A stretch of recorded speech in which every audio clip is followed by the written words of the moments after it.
오늘 밤 저는 여러분 스스로에게 한 번도 진지하게 물어보지 않았을지 모를 질문으로 이야기를 시작하고 싶습니다. 당신의 인생에서 당신이 짊어질 필요가 없었던 짐 때문에 얼마나 많은 시간을 고통 속에서 보내셨습니까? 늦은 저녁, 저는 스탠퍼드 과학 빌딩의 복도를 걷고 있었습니다.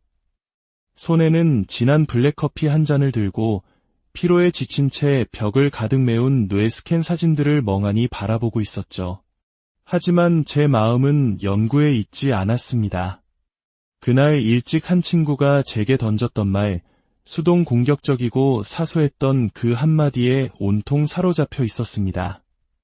저는 그 생각에서 벗어날 수가 없었습니다. 왜 그 말이 나를 떠나지 않는지, 내가 뭘 잘못했는지, 그리고 왜 이렇게까지 신경을 쓰고 있는지 끊임없이 자문하면서 말이죠. 이야기가 당신의 마음에 깊은 울림을 준다면 잠시 시간을 내어 좋아요와 구독을 통해 이 지혜의 여정에 동참해주세요. 당신의 작은 행동이 더 많은 이들에게 평온을 선물하는 시작이 될 수 있습니다. 여러분의 삶에 늘 평화가 함께하기를 기원합니다. 사람들 속에서 소외되지 않고 내 존재가 무시당하지 않기를 바라는 마음, 내 진심이 보이지 않는 것이 아니기를 바라는 그 마음은 결코 나약함의 증거가 아닙니다. 그것은 생물학적인 본능입니다. 우리는 타인과 연결되도록 문자 그대로 뇌회로에 각인되어 태어났습니다. 우리 뇌의 운동피질에 있는 거울 뉴런이라는 특수한 세포는 우리가 다른 사람의 감정을 그대로 느낄 수 있게 합니다. 누군가 눈물을 흘리면 당신의 뇌는 당신 자신의 몸에서 슬픔으로 등록되는 것과 동일한 감정 신호를 발생시킵니다. 누군가 당신을 비난하면 뇌의 감정 중추는 마치 신체적인 공격을 받는 것처럼 반응합니다. 하지만 바로 여기서 진실은 조금 무거워집니다. 과도한 공감은 더 이상 강점이 아니라 우리를 올가매는 덫이 될 수 있습니다. 그리고 우리 중 많은 사람들에게 이 덫은 우리가 갇혀 있다는 사실조차 인지하지 못하는 감옥이 되어버렸습니다. 저는 수년간 압박감 속의 뇌를 연구하며 사람들이 슬픔, 불안, 사회적 거절, 그리고 배신을 어떻게 헤쳐나가는지 지켜보았습니다. 그리고 당신을 놀라게 할지도 모르는 사실 하나를 말씀드릴 수 있습니다. 제가 만났던 가장 따뜻하고 인정 많은 사람들 중 일부는 동시에 가장 감정적으로 소진된 사람들이었습니다. 그들은 공감과 자아 정체성 사이에 선을 긋는 법을 배우지 못했기 때문입니다. 기억하십시오. 당신은 사람들을 걱정할 수는 있지만 그들의 짐까지 짊어질 필요는 없습니다. 당신은 누군가를 사랑할 수 있지만 그들의 감정 쓰레기통이 될 필요는 없습니다. 연민을 가지고 다가가되 당신 내면의 평화를 온전히 지킨 채 돌아설 수 있습니다. 하지만 이는 당신의 신경계 안에서 실제로 어떤 일이 일어나는지 이해할 때만 가능합니다. 당신이 지나치게 신경 쓸 때, 즉 다른 사람들이 나를 어떻게 생각하는지, 나에 대해 어떻게 느끼는지, 나를 인정해주는지에 집착할 때 당신은 뇌의 기본 모드 네트워크를 활성화시킵니다. 이것은 뇌에서 내면의 이야기를 만들어내는 부분입니다. 내가 말을 잘못했나? 그들이 나한테 화가 났나? 좀 더 상냥하게 대했어야 했나? 와 같은 끝없는 독백을 만들어내죠. 이 시스템이 과도하게 활성화되면 만성적인 자기 감시 상태로 이어집니다. 당신은 삶을 사는 것이 아니라 사는 자기 자신을 끊임없이 관찰하게 됩니다. 그리고 이 끊임없는 내면의 소음은 뇌의 공포반응 시스템인 편도체를 자극합니다. 갑자기 당신의 몸은 스트레스 호르몬인 코르티솔로 가득 차고 심박수는 증가하며 시야는 좁아집니다. 실제로는 아무런 갈등이 없음에도 불구하고 당신의 몸은 싸울 준비를 하는 것입니다. 최악은 우리가 이 상태에 익숙해진다는 것입니다. 불안을 정상으로 여기고 감정적 소진을 당연하게 받아들입니다. 침묵하고 과도하게 생각하고 억지로 미소를 짓고 모든 것이 괜찮은 척하는 것을 일상으로 만듭니다. 하지만 마음 깊은 곳에서 당신의 몸은 평화를 갈망하며 비명을 지르고 있습니다. 지나친 염려는 단순한 감정적 피로가 아닙니다. 그것은 과거의 트라우마를 반복하는 행위입니다.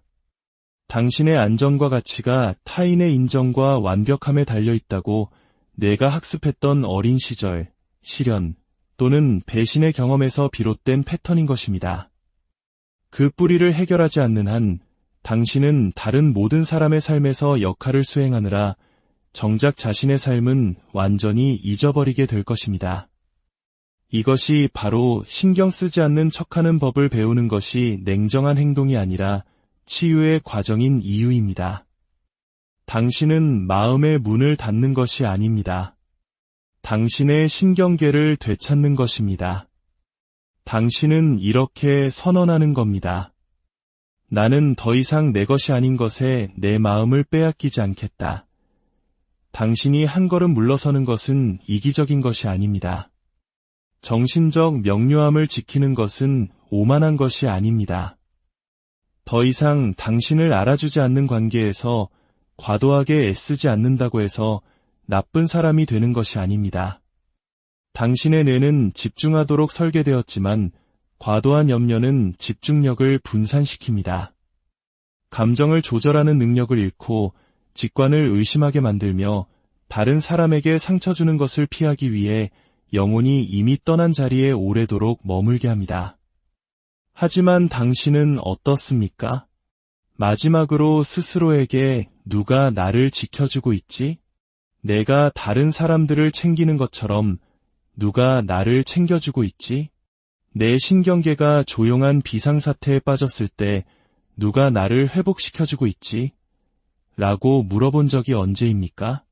만약 그 대답이 아무도 없다라면 저는 당신에게 과학적으로나 영적으로나 놓아줄 수 있는 허락을 드리고 싶습니다. 연민을 놓아버리는 것이 아니라 자기 자신을 버리는 행위를 멈추라는 것입니다. 당신은 다른 사람이 어떻게 생각하는지에 대해 덜 신경 써도 괜찮습니다. 그래야 당신이 어떻게 느끼는지에 더 신경 쓸 수 있습니다. 다른 사람을 실망시키더라도 당신의 평화를 지킬 자격이 있습니다. 당신은 숨을 쉬고 잠시 멈추고 돌아설 수 있습니다. 쓴 마음 때문이 아니라 지혜에서 비롯된 행동으로 말입니다. 평온한 뇌는 강력한 뇌입니다. 당신의 뇌가 더 이상 감정의 전쟁에 얽매이지 않을 때 당신은 명확하게 생각할 수 있습니다. 다시 꿈꿀 수 있고 다시 이끌 수 있으며 다시 살아갈 수 있습니다. 당신은 관심을 끊는 것이 아닙니다. 단지 공허함만을 돌려주는 곳에 당신의 소중한 관심을 쏟아붓는 것을 멈출 뿐입니다. 공감은 아름답지만 조절되지 않을 때 그것은 감옥이 됩니다. 오늘 그 문을 여십시오. 밖으로 걸어나와 보여주기 위한 삶 대신 평화를 선택한 것에 대해 결코 사과하지 마십시오. 당신에게 일어나는 일과 당신이 반응하는 방식 사이에는 신성한 순간이 존재합니다. 그것은 거의 눈에 띄지 않는 찰나의 순간이지만 그 순간에 당신은 상상할 수 없는 힘을 쥐고 있습니다. 그 순간은 멈춤이라고 불리며 바로 그 멈춤 속에 당신의 자유가 있습니다. 대부분의 사람들은 그것을 찾지 못합니다. 대부분의 사람들은 반응적인 삶을 삽니다. 누군가 모욕하면 맞받아칩니다. 누군가 거절하면 절망의 나락으로 빠집니다. 눈빛 하나, 문자 메시지 하나, 말투 하나에 갑자기 신경계가 장악당하고 하루를 망치고 마음은 경주를 시작하며 호흡은 얕아집니다. 너무나 순식간에 일어나서 자동적인 것처럼 느껴지지만 그것은 자동적인 것이 아닙니다. 그것은 하나의 패턴이며 패턴은 다시 프로그래밍 될 수 있습니다. 신경과학계에서는 이것을 자극과 반응 사이의 공간이라고 부릅니다.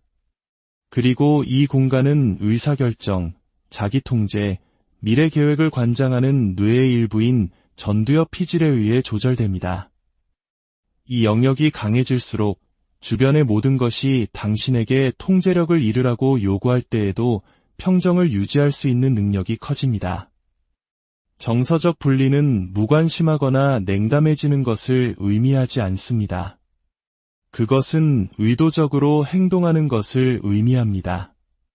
드라마 대신 평화를 선택하는 것을 의미합니다. 모든 부주의한 말, 모든 거절, 당신에게 쏟아지는 모든 부정적인 파도에 당신의 기분이 좌우되도록 내버려두지 않는 것을 의미합니다.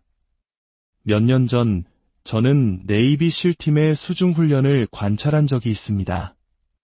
환경은 혼돈 그 자체였습니다. 차가운 물, 예측할 수 없는 움직임, 의도적인 방향 감각 상실.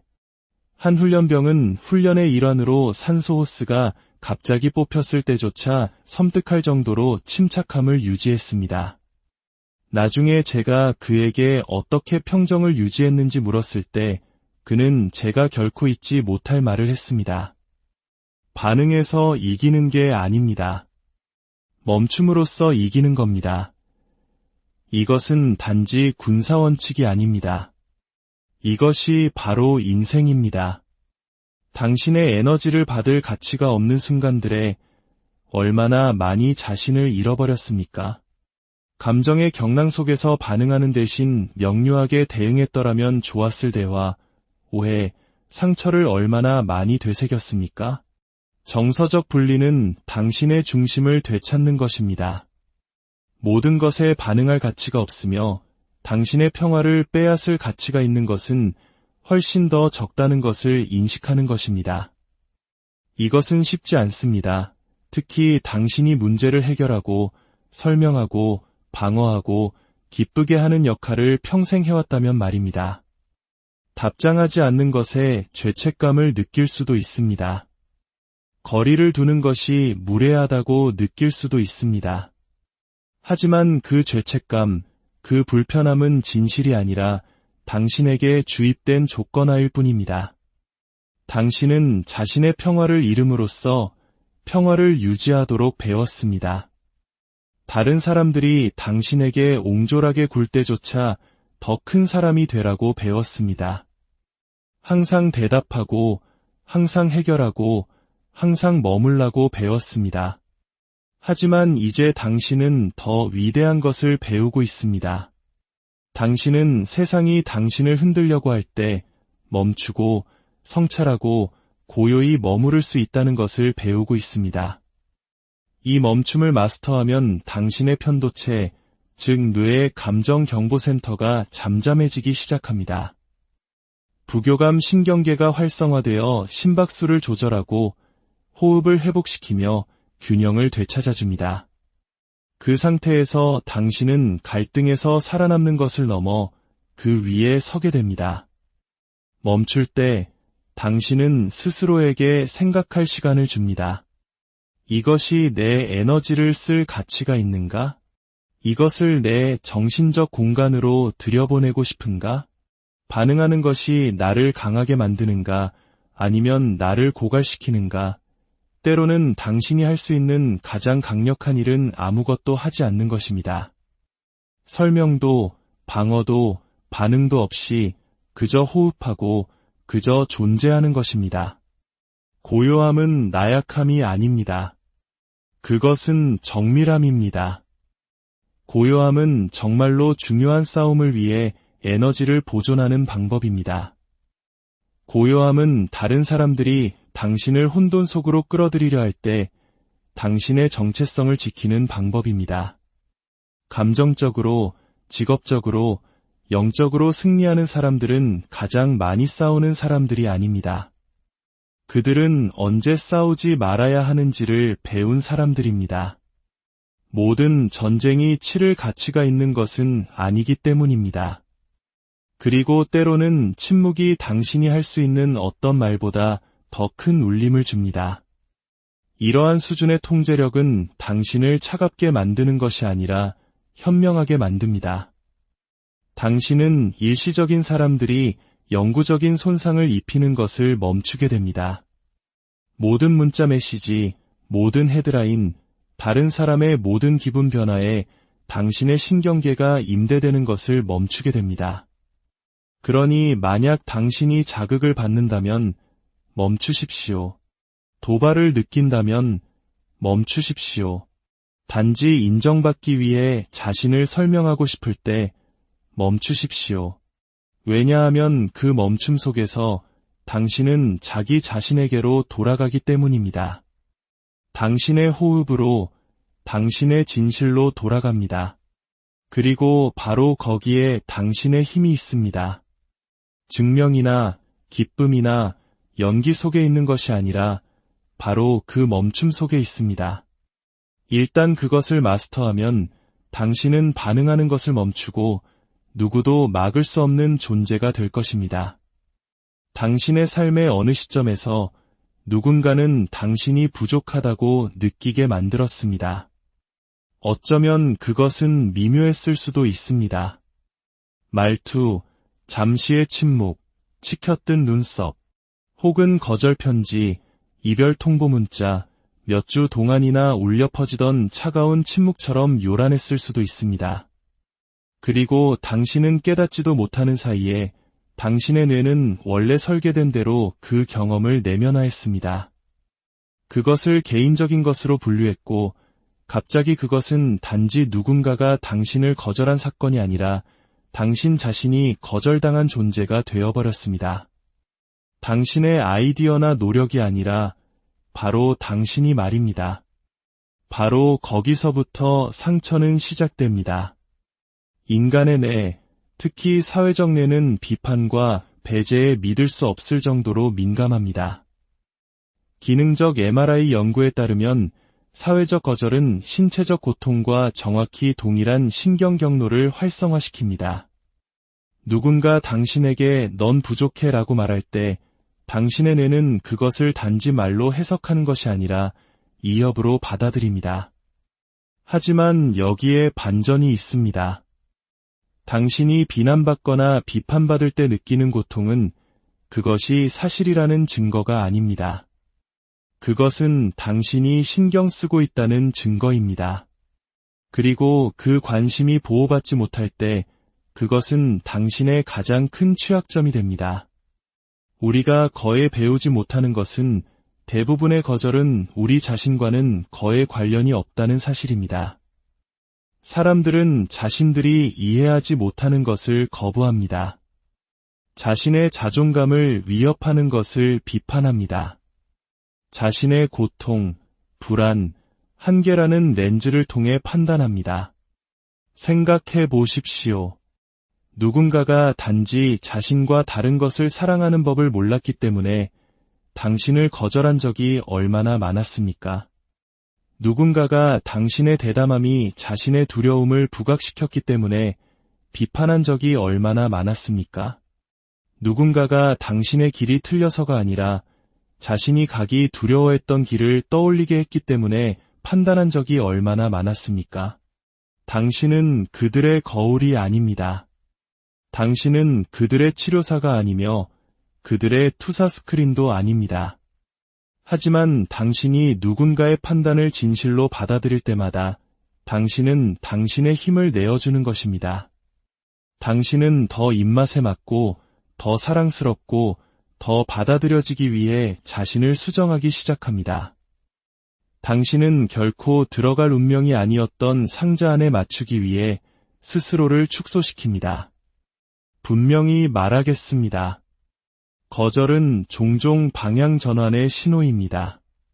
비판은 종종 잘못된 방향 제시이며 판단은 종종 당신이 아닌 그들 자신을 보호하기 위한 행위입니다. 당신은 온전하고 강력하며 진정한 삶을 살면서 오해받는 것을 피할 수는 없습니다. 대담하면서 동시에 눈에 띄지 않을 수는 없습니다. 만약 당신의 목표가 모든 사람에게 사랑받는 것이라면 당신은 결국 자신을 사랑하는 법을 잊게 될 것입니다. 그러니 그들이 당신을 오해하게 두십시오. 당신의 선택에 의문을 제기하게 두십시오. 옆에서 비판하게 두십시오. 왜냐하면 당신이 모든 의견에 반응하는 것을 멈추는 순간 당신의 뇌 안에서는 놀라운 일이 일어나기 때문입니다. 전두엽 피질이 강화되고 편도체는 진정되며 감정 조절 능력이 증가합니다. 그리고 당신은 그들이 당신을 어떻게 보느냐가 아니라 당신이 누구인지에 기반하여 결정을 내리기 시작합니다. 모든 비판에 응답할 필요도, 모든 행동을 변호할 필요도, 당신의 길을 입증하기 위해 그들의 승인을 얻을 필요도 없습니다. 진실은 당신 삶에서 가장 목소리가 큰 비평가들 대부분은 당신보다 더 나은 삶을 살고 있지 않다는 것입니다. 그들은 단지 더 시끄러울 뿐입니다. 그리고 많은 경우 그들의 판단은 그들이 자기 자신과 나누기를 거부하는 대화의 반영일 뿐입니다. 당신은 그것을 짊어질 의무가 없습니다. 그러니 오늘 그것을 내려놓으십시오. 다른 사람들의 의견이라는 무게를 내려놓으십시오. 결코 당신의 것이 아니었던 거절의 상처를 내려놓으십시오. 당신의 마음을 오해하기로 작정한 사람들에게 설명해야 한다는 압박감을 내려놓으십시오. 애초에 당신의 것이 아니었던 것을 소유하는 것을 멈출 때 당신은 공간을 만들어냅니다. 자신을 신뢰할 공간, 자신감을 가질 공간, 그리고 평화를 위한 공간을 말입니다. 거절은 당신의 가치를 반영하는 것이 아닙니다. 그것은 누군가의 수용 능력을 반영하는 것입니다. 그리고 그들의 수용 능력은 당신의 소명과는 아무런 관련이 없습니다. 그들이 결코 보지 못하더라도 당신은 여전히 선택받았고 여전히 성장하고 있으며 여전히 충분합니다. 우리 모두의 삶에는 모든 사람에게 좋은 사람이 되려고 애쓰는 것이 얼마나 외로운 일인지 깨닫는 순간이 옵니다.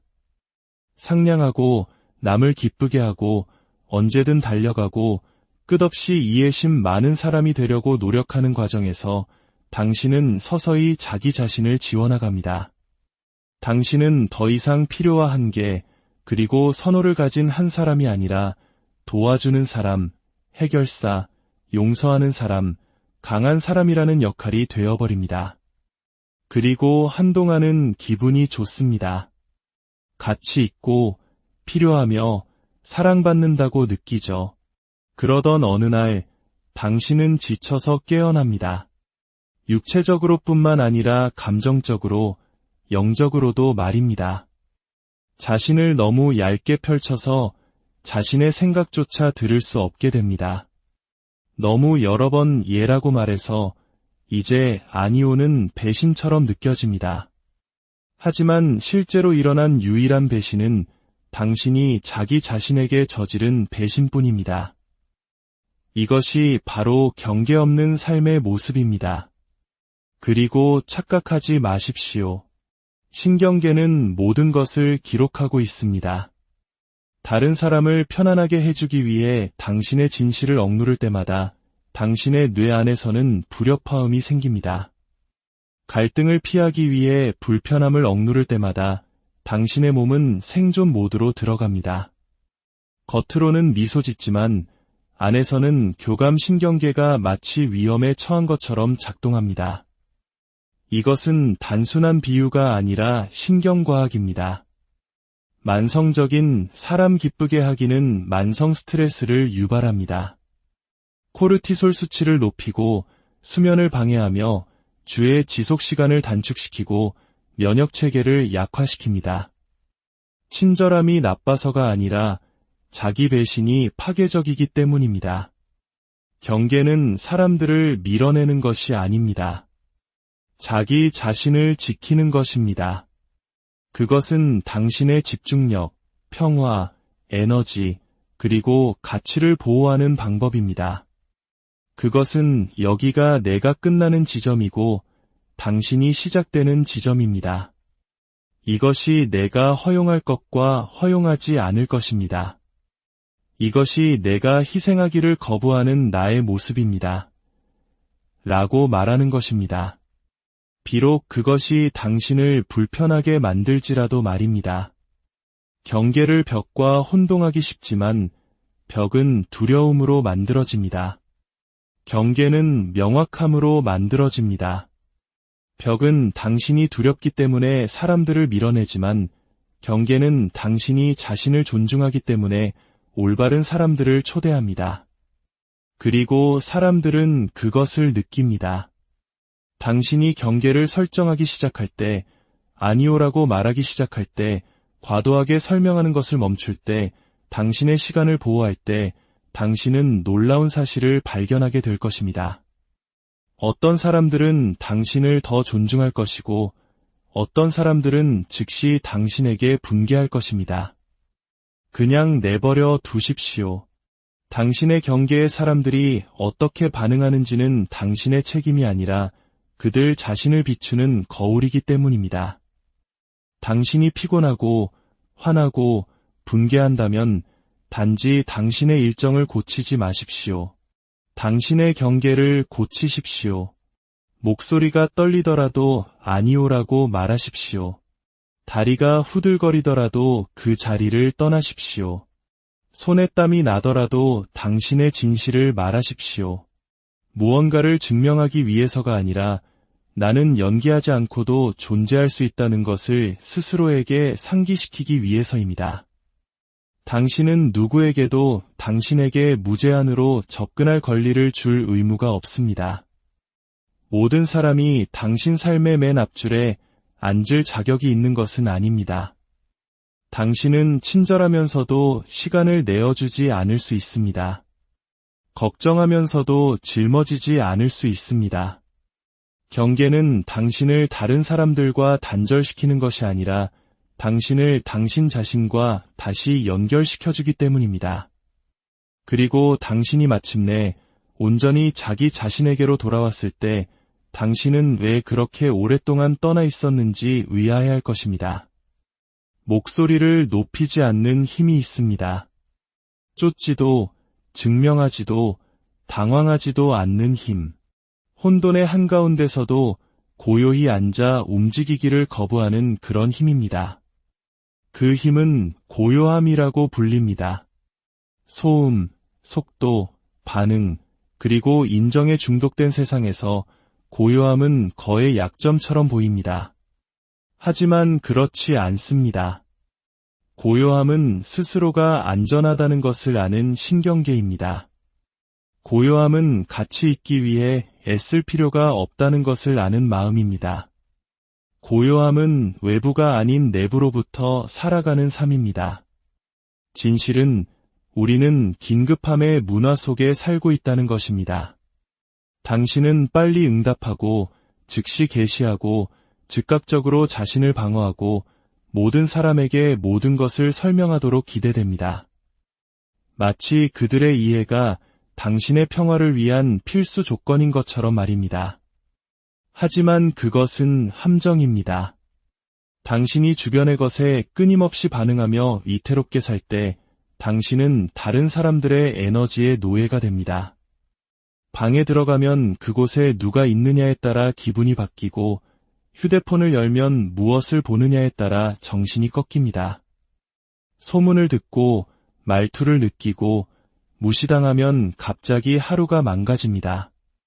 이것이 당신의 고요함이 훈련되지 않았을 때 일어나는 일입니다. 신경과학에서는 이것을 명확하게 볼 수 있습니다. 감정 조절이 부족한 사람들은 종종 교감 신경과잉 상태로 살아갑니다. 그들의 투쟁도피 시스템은 끊임없이 활성화되고 코르티솔 수치는 높으며 수면은 불규칙하고 집중력은 흩어지며 호흡은 얕아집니다. 그들은 사는 것이 아니라 생존하고 있는 것입니다. 하지만 좋은 소식은 이 고요함은 타고나는 재능이 아니라 훈련이라는 것입니다. 당신이 쌓아 올릴 수 있는 것입니다.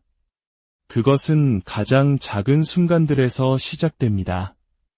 누군가 잔인한 말을 할 때, 당신이 자신을 설명하지 않을 때, 누군가 당신을 갈등으로 끌어들이려 할 때, 당신이 미끼를 물지 않을 때, 세상이 시끄러울 때, 당신이 내면의 고요를 유지할 때, 그 멈춤, 방해받기를 거부하는 그 태도는 나약함이 아니라 신경계의 통달입니다.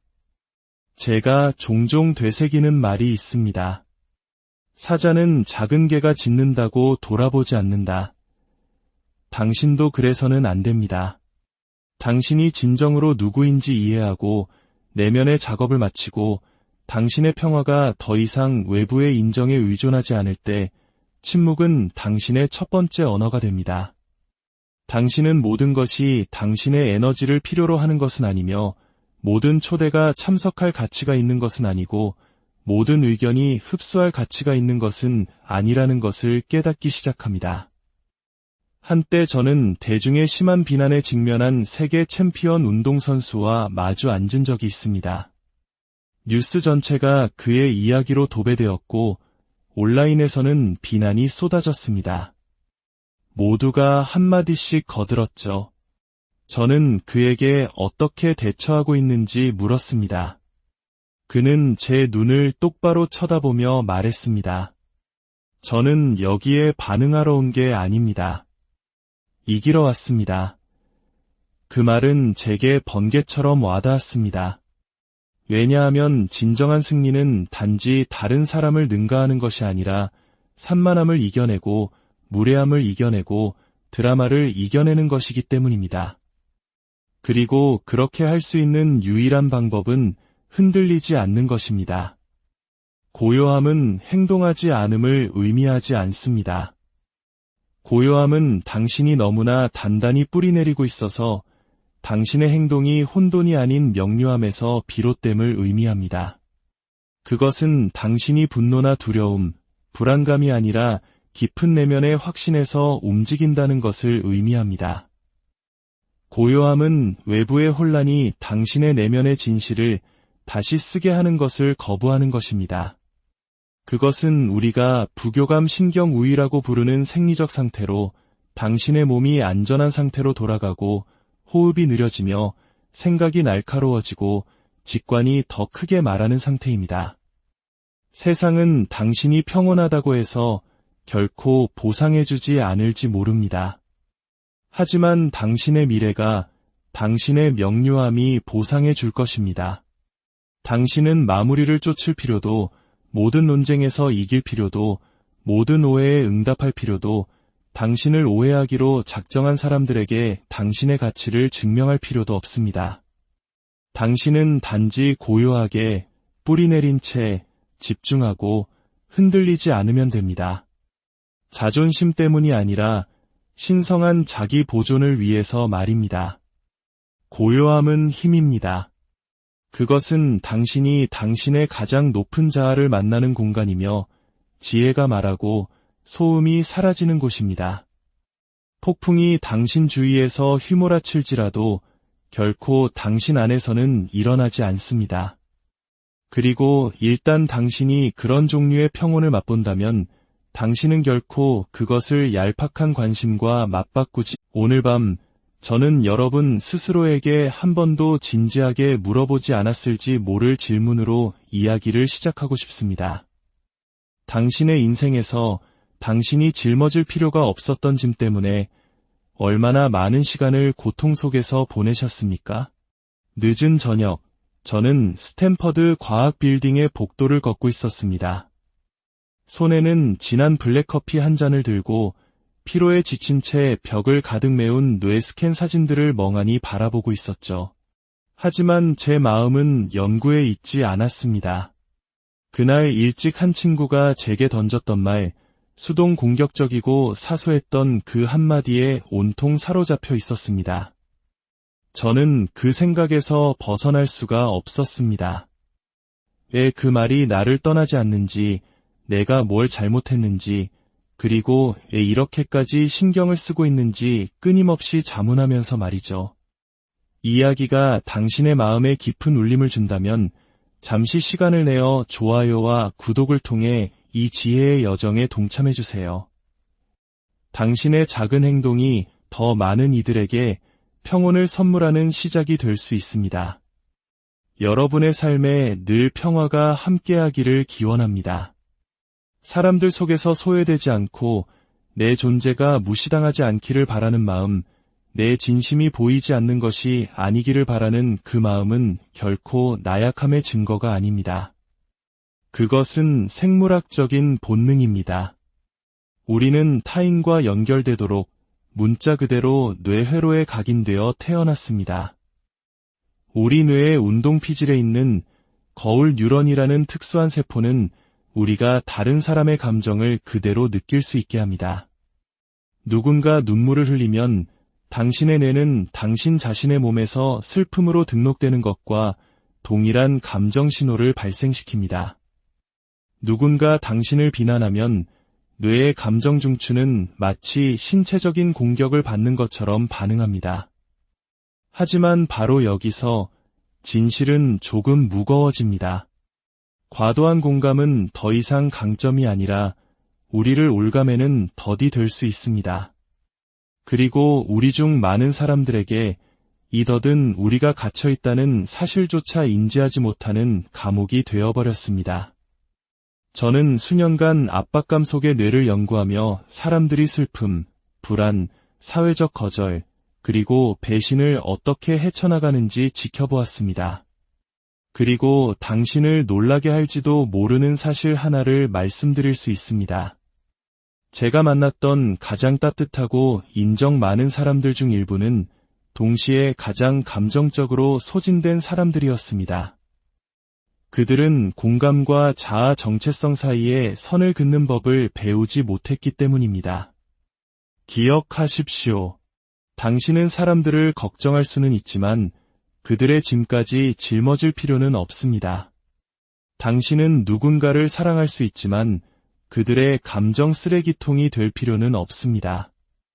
연민을 가지고 다가가되 당신 내면의 평화를 온전히 지킨 채 돌아설 수 있습니다. 하지만 이는 당신의 신경계 안에서 실제로 어떤 일이 일어나는지 이해할 때만 가능합니다. 당신이 지나치게 신경 쓸 때, 즉 다른 사람들이 나를 어떻게 생각하는지, 나에 대해 어떻게 느끼는지, 나를 인정해주는지에 집착할 때 당신은 뇌의 기본 모드 네트워크를 활성화시킵니다. 이것은 뇌에서 내면의 이야기를 만들어내는 부분입니다. 내가 말을 잘못했나? 그들이 나한테 화가 났나? 좀 더 상냥하게 대했어야 했나? 와 같은 끝없는 독백을 만들어내죠. 이 시스템이 과도하게 활성화되면 만성적인 자기 감시 상태로 이어집니다. 당신은 삶을 사는 것이 아니라 사는 자기 자신을 끊임없이 관찰하게 됩니다. 그리고 이 끊임없는 내면의 소음은 뇌의 공포 반응 시스템인 편도체를 자극합니다. 갑자기 당신의 몸은 스트레스 호르몬인 코르티솔로 가득 차고 심박수는 증가하며 시야는 좁아집니다. 실제로는 아무런 갈등이 없음에도 불구하고 당신의 몸은 싸울 준비를 하는 것입니다. 최악은 우리가 이 상태에 익숙해진다는 것입니다. 불안을 정상으로 여기고 감정적 소진을 당연하게 받아들입니다. 침묵하고 과도하게 생각하고 억지로 미소를 짓고 모든 것이 괜찮은 척하는 것을 일상으로 만듭니다. 하지만 마음 깊은 곳에서 당신의 몸은 평화를 갈망하며 비명을 지르고 있습니다. 지나친 염려는 단순한 감정적 피로가 아닙니다. 그것은 과거의 트라우마를 반복하는 행위입니다. 당신의 안정과 가치가 타인의 인정과 완벽함에 달려 있다고 내가 학습했던 어린 시절, 시련 또는 배신의 경험에서 비롯된 패턴인 것입니다. 그 뿌리를 해결하지 않는 한 당신은 다른 모든 사람의 삶에서 역할을 수행하느라 정작 자신의 삶은 완전히 잊어버리게 될 것입니다. 이것이 바로 신경 쓰지 않는 척하는 법을 배우는 것이 냉정한 행동이 아니라 치유의 과정인 이유입니다. 당신은 마음의 문을 닫는 것이 아닙니다. 당신의 신경계를 되찾는 것입니다. 당신은 이렇게 선언하는 겁니다. 나는 더 이상 내 것이 아닌 것에 내 마음을 빼앗기지 않겠다. 당신이 한 걸음 물러서는 것은 이기적인 것이 아닙니다. 정신적 명료함을 지키는 것은 오만한 것이 아닙니다. 더 이상 당신을 알아주지 않는 관계에서 과도하게 애쓰지 않는다고 해서 나쁜 사람이 되는 것이 아닙니다. 당신의 뇌는 집중하도록 설계되었지만 과도한 염려는 집중력을 분산시킵니다. 감정을 조절하는 능력을 잃고 직관을 의심하게 만들며 다른 사람에게 상처 주는 것을 피하기 위해 영혼이 이미 떠난 자리에 오래도록 머물게 합니다. 하지만 당신은 어떻습니까? 마지막으로 스스로에게 누가 나를 지켜주고 있지? 내가 다른 사람들을 챙기는 것처럼 누가 나를 챙겨주고 있지? 내 신경계가 조용한 비상사태에 빠졌을 때 누가 나를 회복시켜주고 있지? 라고 물어본 적이 언제입니까? 만약 그 대답이 아무도 없다라면 저는 당신에게 과학적으로나 영적으로나 놓아줄 수 있는 허락을 드리고 싶습니다. 연민을 놓아버리는 것이 아니라 자기 자신을 버리는 행위를 멈추라는 것입니다. 당신은 다른 사람이 어떻게 생각하는지에 대해 덜 신경 써도 괜찮습니다. 그래야 당신이 어떻게 느끼는지에 더 신경 쓸 수 있습니다. 다른 사람을 실망시키더라도 당신의 평화를 지킬 자격이 있습니다. 당신은 숨을 쉬고 잠시 멈추고 돌아설 수 있습니다. 쓴 마음 때문이 아니라 지혜에서 비롯된 행동으로 말입니다. 평온한 뇌는 강력한 뇌입니다. 당신의 뇌가 더 이상 감정의 전쟁에 얽매이지 않을 때 당신은 명확하게 생각할 수 있습니다. 다시 꿈꿀 수 있고 다시 이끌 수 있으며 다시 살아갈 수 있습니다. 당신은 관심을 끊는 것이 아닙니다. 단지 공허함만을 돌려주는 곳에 당신의 소중한 관심을 쏟아붓는 것을 멈출 뿐입니다. 공감은 아름답지만 조절되지 않을 때 그것은 감옥이 됩니다. 오늘 그 문을 여십시오. 밖으로 걸어나와 보여주기 위한 삶 대신 평화를 선택한 것에 대해 결코 사과하지 마십시오. 당신에게 일어나는 일과 당신이 반응하는 방식 사이에는 신성한 순간이 존재합니다. 그것은 거의 눈에 띄지 않는 찰나의 순간이지만 그 순간에 당신은 상상할 수 없는 힘을 쥐고 있습니다. 그 순간은 멈춤이라고 불리며 바로 그 멈춤 속에 당신의 자유가 있습니다. 대부분의 사람들은 그것을 찾지 못합니다. 대부분의 사람들은 반응적인 삶을 삽니다. 누군가 모욕하면 맞받아칩니다. 누군가 거절하면 절망의 나락으로 빠집니다. 눈빛 하나, 문자 메시지 하나, 말투 하나에 갑자기 신경계가 장악당하고 하루를 망치고 마음은 경주를 시작하며 호흡은 얕아집니다. 너무나 순식간에 일어나서 자동적인 것처럼 느껴지지만 그것은 자동적인 것이 아닙니다. 그것은 하나의 패턴이며 패턴은 다시 프로그래밍될 수 있습니다. 신경과학계에서는 이것을 자극과 반응 사이의 공간이라고 부릅니다. 그리고 이 공간은 의사결정, 자기통제, 미래계획을 관장하는 뇌의 일부인 전두엽 피질에 의해 조절됩니다. 이 영역이 강해질수록 주변의 모든 것이 당신에게 통제력을 잃으라고 요구할 때에도 평정을 유지할 수 있는 능력이 커집니다. 정서적 분리는 무관심하거나 냉담해지는 것을 의미하지 않습니다. 그것은 의도적으로 행동하는 것을 의미합니다. 드라마 대신 평화를 선택하는 것을 의미합니다. 모든 부주의한 말, 모든 거절, 당신에게 쏟아지는 모든 부정적인 파도에 당신의 기분이 좌우되도록 내버려두지 않는 것을 의미합니다. 몇 년 전 저는 네이비 실 팀의 수중 훈련을 관찰한 적이 있습니다. 환경은 혼돈 그 자체였습니다. 차가운 물, 예측할 수 없는 움직임, 의도적인 방향 감각 상실. 한 훈련병은 훈련의 일환으로 산소 호스가 갑자기 뽑혔을 때조차 섬뜩할 정도로 침착함을 유지했습니다. 나중에 제가 그에게 어떻게 평정을 유지했는지 물었을 때 그는 제가 결코 잊지 못할 말을 했습니다. 반응해서 이기는 게 아닙니다. 멈춤으로써 이기는 겁니다. 이것은 단지 군사원칙이 아닙니다. 이것이 바로 인생입니다. 당신의 에너지를 받을 가치가 없는 순간들에 얼마나 많이 자신을 잃어버렸습니까? 감정의 경랑 속에서 반응하는 대신 명료하게 대응했더라면 좋았을 대화, 오해, 상처를 얼마나 많이 되새겼습니까? 정서적 분리는 당신의 중심을 되찾는 것입니다. 모든 것에 반응할 가치가 없으며 당신의 평화를 빼앗을 가치가 있는 것은 훨씬 더 적다는 것을 인식하는 것입니다. 이것은 쉽지 않습니다.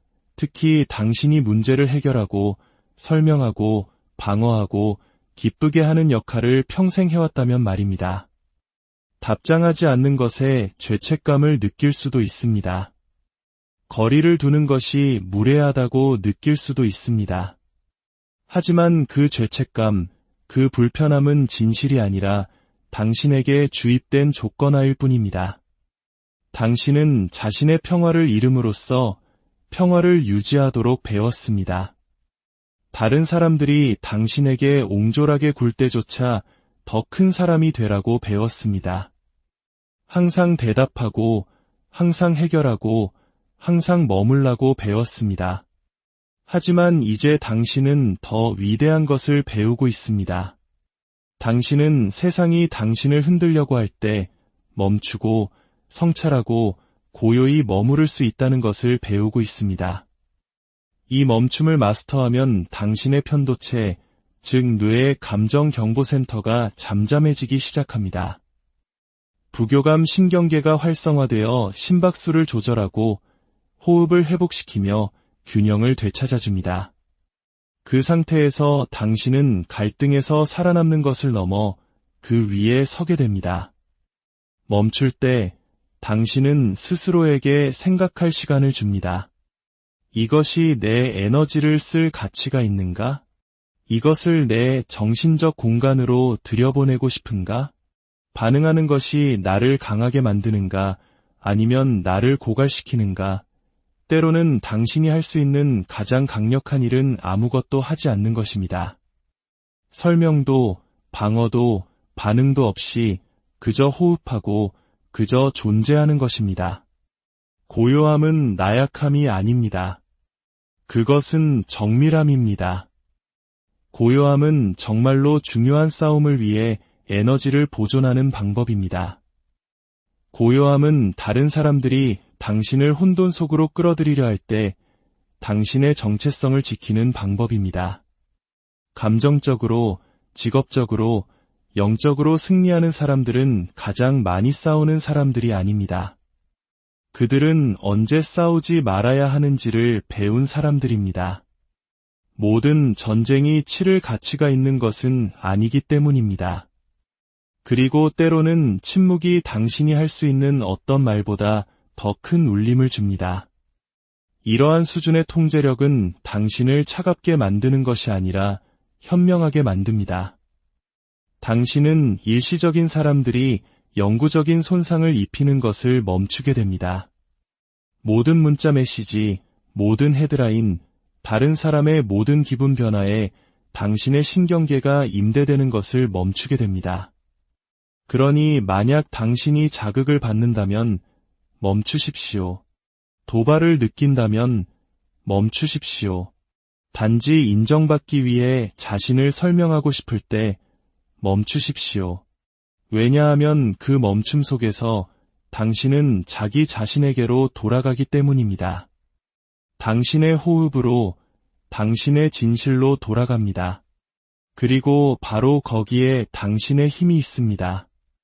증명이나 기쁨이나 연기 속에 있는 것이 아니라 바로 그 멈춤 속에 있습니다. 일단 그것을 마스터하면 당신은 반응하는 것을 멈추고 누구도 막을 수 없는 존재가 될 것입니다. 당신의 삶의 어느 시점에서 누군가는 당신이 부족하다고 느끼게 만들었습니다. 어쩌면 그것은 미묘했을 수도 있습니다. 말투, 잠시의 침묵, 치켜뜬 눈썹, 혹은 거절 편지, 이별 통보 문자, 몇 주 동안이나 울려 퍼지던 차가운 침묵처럼 요란했을 수도 있습니다. 그리고 당신은 깨닫지도 못하는 사이에 당신의 뇌는 원래 설계된 대로 그 경험을 내면화했습니다. 그것을 개인적인 것으로 분류했고 갑자기 그것은 단지 누군가가 당신을 거절한 사건이 아니라 당신 자신이 거절당한 존재가 되어버렸습니다. 당신의 아이디어나 노력이 아니라 바로 당신이 말입니다. 바로 거기서부터 상처는 시작됩니다. 인간의 뇌, 특히 사회적 뇌는 비판과 배제에 믿을 수 없을 정도로 민감합니다. 기능적 MRI 연구에 따르면 사회적 거절은 신체적 고통과 정확히 동일한 신경 경로를 활성화시킵니다. 누군가 당신에게 넌 부족해 라고 말할 때 당신의 뇌는 그것을 단지 말로 해석하는 것이 아니라 이협으로 받아들입니다. 하지만 여기에 반전이 있습니다. 당신이 비난받거나 비판받을 때 느끼는 고통은 그것이 사실이라는 증거가 아닙니다. 그것은 당신이 신경 쓰고 있다는 증거입니다.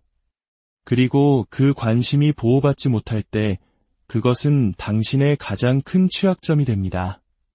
우리가 거의 배우지 못하는 것은 대부분의 거절은 우리 자신과는 거의 관련이 없다는 사실입니다. 사람들은 자신들이 이해하지 못하는 것을 거부합니다. 자신의 자존감을 위협하는 것을 비판합니다. 자신의 고통, 불안, 한계라는 렌즈를 통해 판단합니다. 생각해 보십시오. 누군가가 단지 자신과 다른 것을 사랑하는 법을 몰랐기 때문에 당신을 거절한 적이 얼마나 많았습니까?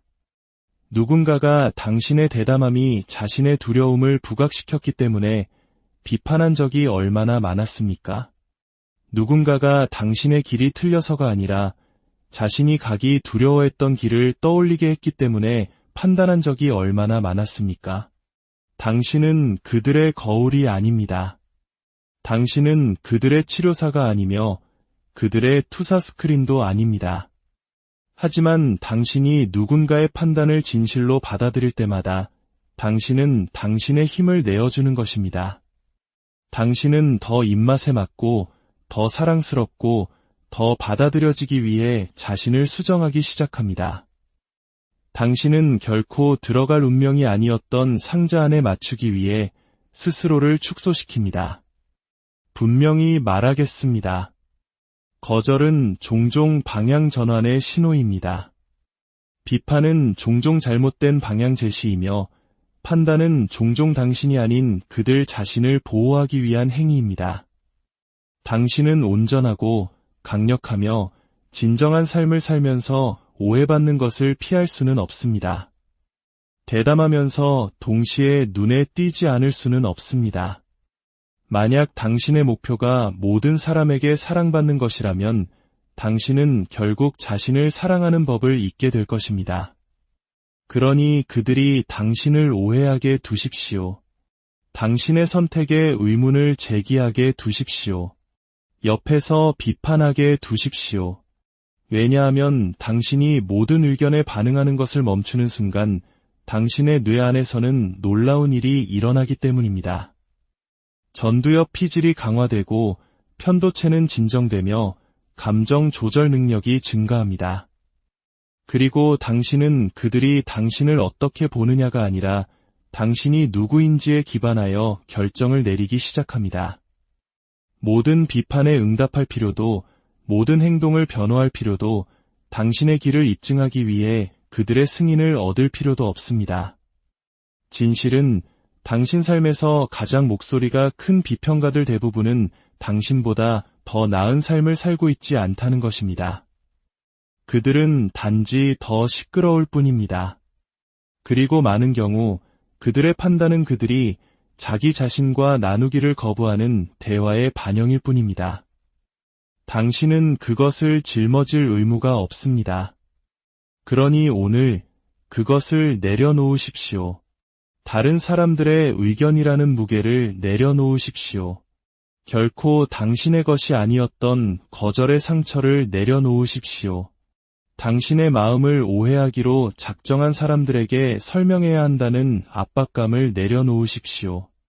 애초에 당신의 것이 아니었던 것을 소유하는 것을 멈출 때 당신은 공간을 만들어냅니다. 자신을 신뢰할 공간, 자신감을 가질 공간, 그리고 평화를 위한 공간을 말입니다. 거절은 당신의 가치를 반영하는 것이 아닙니다. 그것은 누군가의 수용 능력을 반영하는 것입니다. 그리고 그들의 수용 능력은 당신의 소명과는 아무런 관련이 없습니다.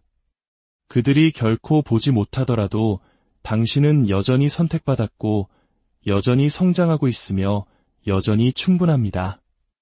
우리 모두의 삶에는 모든 사람에게 좋은 사람이 되려고 애쓰는 것이 얼마나 외로운 일인지 깨닫는 순간이 옵니다.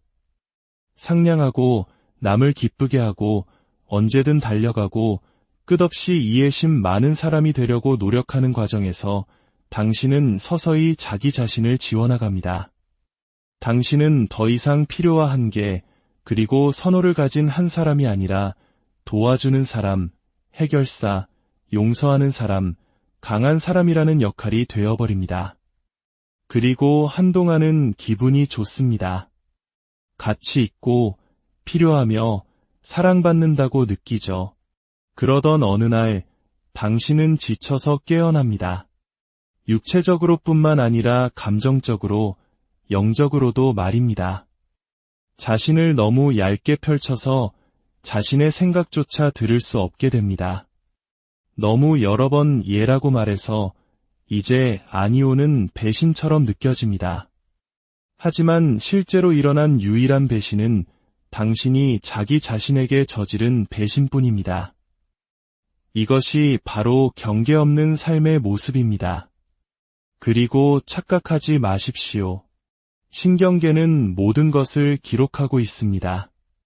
다른 사람을 편안하게 해주기 위해 당신의 진실을 억누를 때마다 당신의 뇌 안에서는 불협화음이 생깁니다. 갈등을 피하기 위해 불편함을 억누를 때마다 당신의 몸은 생존 모드로 들어갑니다. 겉으로는 미소 짓지만 안에서는 교감 신경계가 마치 위험에 처한 것처럼 작동합니다. 이것은 단순한 비유가 아니라 신경과학입니다. 만성적인 사람 기쁘게 하기는 만성 스트레스를 유발합니다. 코르티솔 수치를 높이고 수면을 방해하며 주의 지속 시간을 단축시키고 면역 체계를 약화시킵니다. 친절함이 나빠서가 아니라 자기 배신이 파괴적이기 때문입니다. 경계는 사람들을 밀어내는 것이 아닙니다. 자기 자신을 지키는 것입니다. 그것은 당신의 집중력, 평화, 에너지, 그리고 가치를 보호하는 방법입니다. 그것은 여기가 내가 끝나는 지점이고 당신이 시작되는 지점입니다. 이것이 내가 허용할 것과 허용하지 않을 것입니다. 이것이 내가 희생하기를 거부하는 나의 모습입니다. 라고 말하는 것입니다. 비록 그것이 당신을 불편하게 만들지라도 말입니다. 경계를 벽과 혼동하기 쉽지만 벽은 두려움으로 만들어집니다. 경계는 명확함으로 만들어집니다.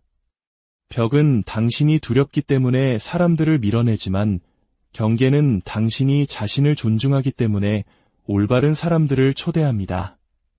그리고 사람들은 그것을 느낍니다. 당신이 경계를 설정하기 시작할 때, 아니오라고 말하기 시작할 때, 과도하게 설명하는 것을 멈출 때, 당신의 시간을 보호할 때, 당신은 놀라운 사실을 발견하게 될 것입니다. 어떤 사람들은 당신을 더 존중할 것이고, 어떤 사람들은 즉시 당신에게 분개할 것입니다. 그냥 내버려 두십시오. 당신의 경계에 사람들이 어떻게 반응하는지는 당신의 책임이 아니라 그들 자신을 비추는 거울이기 때문입니다. 당신이 피곤하고 화나고 분개한다면 단지 당신의 일정을 고치지 마십시오. 당신의 경계를 고치십시오. 목소리